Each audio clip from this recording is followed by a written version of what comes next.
Et la parole est maintenant à Monsieur Jérôme Durain. Allez-y, chers collègues. Merci Monsieur le Président. Monsieur le Ministre, lorsque j'ai déposé ce projet de question orale, il restait encore un flou qui laissait craindre un gros loup en ce qui concerne les transformations apportées au dispositif de soutien aux territoires ruraux.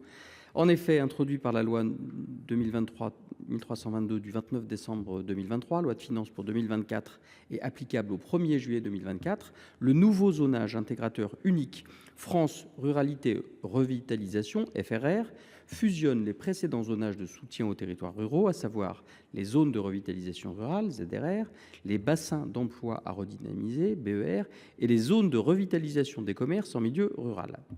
Ce nouveau zonage a eu pour conséquence l'exclusion de près de 2200 communes ZRR du dispositif FRR. En Saône-et-Loire, mon département, cela représente 89 communes. Cette décision a provoqué une large mobilisation des élus partout sur le territoire national, mobilisation couronnée de succès puisque Gabriel Attal, alors Premier ministre, avait annoncé le 4 juin 2024 que ces 2200 communes continueront à bénéficier des exonérations fiscales et sociales dont elles bénéficient aujourd'hui. Cela vaut pour les commerces déjà en place, cela vaut pour les commerces qui s'installeront à l'avenir, ajoutant qu'il n'y aura aucune commune perdante et qu'il n'y aura pas non plus de rupture dans le temps.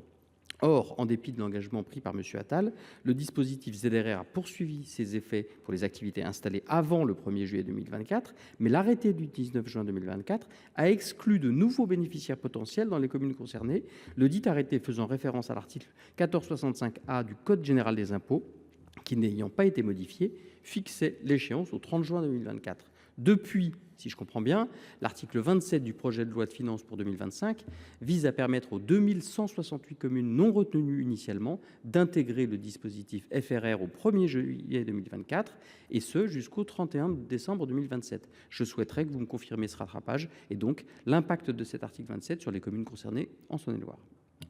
Monsieur le ministre, confirmez-vous ce rattrapage?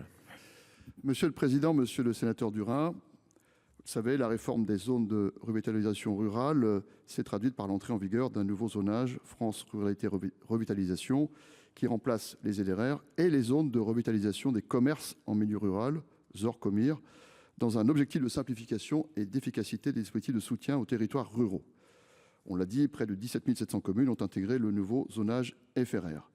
Entendant l'attachement des populations et des élus des territoires concernés à cette politique de soutien, le gouvernement a annoncé le 4 juin dernier que les 2200 communes situées en ZRR, qui n'étaient pas éligibles au nouveau zonage FRR au 1er juillet 2024, seraient maintenues dans le dispositif. Cette mesure concerne notamment 89 communes en Saône-et-Loire et vise à conforter le soutien apporté par l'État aux politiques structurelles de développement économique et territorial en ruralité.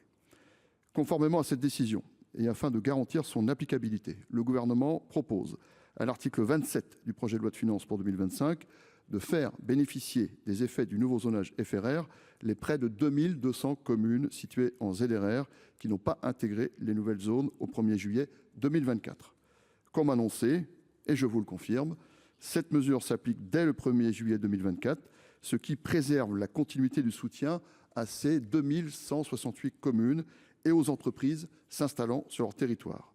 Des mesures dérogatoires en matière de délibération pour les exonérations de fiscalité directe locale sont également prévues afin de permettre une application du dispositif FRR dès 2025 aux entreprises créées ou reprises dans ces communes à compter du 1er juillet 2024. À cet égard, les collectivités pourront délibérer jusqu'au 28 février 2025 pour instituer les exonérations de cotisations foncières des entreprises et de taxes foncières sur les propriétés bâties à compter des impositions établies au titre de 2025. Cette disposition législative, prévue en projet de loi de finances pour 2025, garantit ainsi la mise en œuvre de cette décision gouvernementale et la continuité du dispositif dans le temps. Je vous remercie.